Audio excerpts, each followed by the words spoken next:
पंडित दीनदयाल उपाध्याय जी की पुण्यतिथि पर हम जानते हैं उनके विचारों के विषय में। तो मूल रूप से आज हम सिर्फ दो विषयों पर बात करने वाले हैं जो पंडित दीनदयाल उपाध्याय जी की भारत को देन है। पहला एकात्म मानव दर्शन और दूसरा है अंत्योदय। तो एकात्म मानव दर्शन के विषय में यदि मैं आज बात करूं तो एकात्म मानव दर्शन जो विचार है वो कहाँ से पनपा। तो जैसा कि हम सभी लोग जानते हैं, जब देश आज़ाद हुआ था तब दो विचार सबसे ज़्यादा विश्व में पनप रहे थे। पहला था साम्यवाद और दूसरा था पूंजीवाद। अंग्रेज़ी में यदि कहना चाहूँ तो कम्युनिज्म और कैपिटलिज्म। और चूंकि फर्स्ट वर्ल्ड वॉर और सेकेंड वर्ल्ड वॉर के बाद ये देखा गया कि दोनों ही विचार फेल्ड मॉडल्स थे। इसको मैं समझाना चाहूँ आसान भाषा में, तो जो कैपिटलिज्म था वो ब्रिटिश ने फैलाया था, ईस्ट इंडिया कंपनी ने फैलाया था, अमेरिका ने भी जो किया।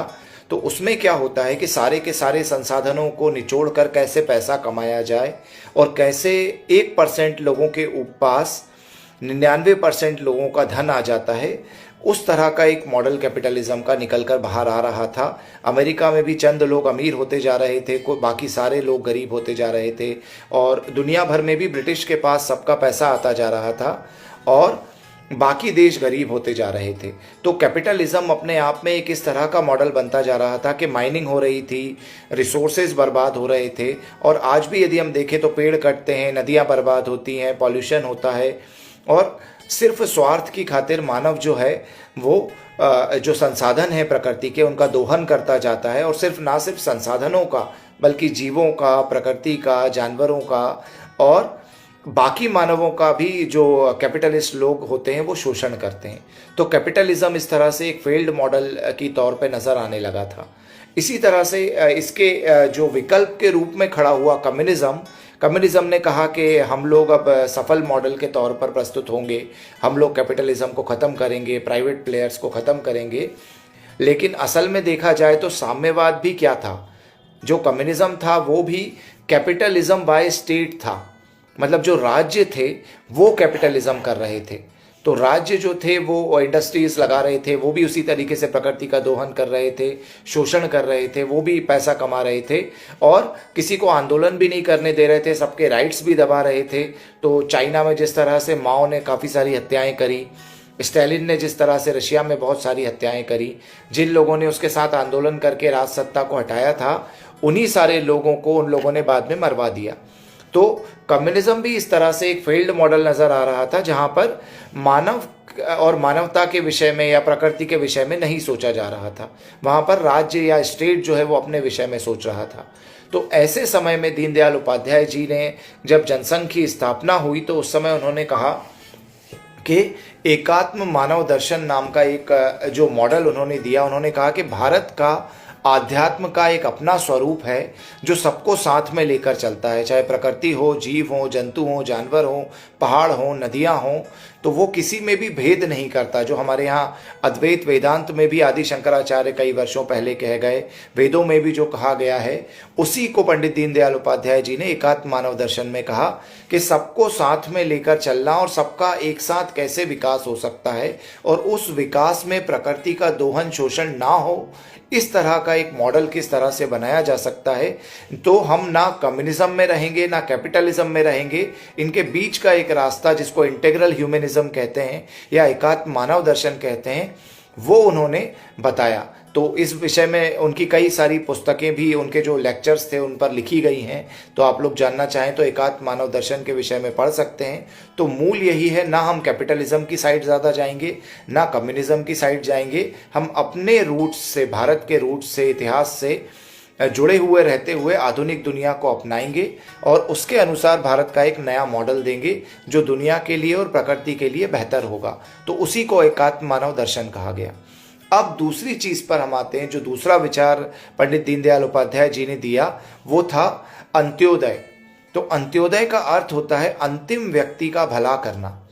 तो जैसा कि हम लोग जानते हैं कि बहुत सारी सरकारें इस देश में ऐसी चली, इसके पहले ब्रिटिश ने भी वही किया कि उनके सारी की सारी योजनाएं इस तरह से बनती थी कि सिर्फ उनके लोगों का भला हो सके या 1% लोगों को जो है संसाधनों का उपयोग करने को मिलता था, बाकी लोग गरीबी में जी रहे थे और अंतिम व्यक्ति के विषय में कोई नहीं सोच रहा था।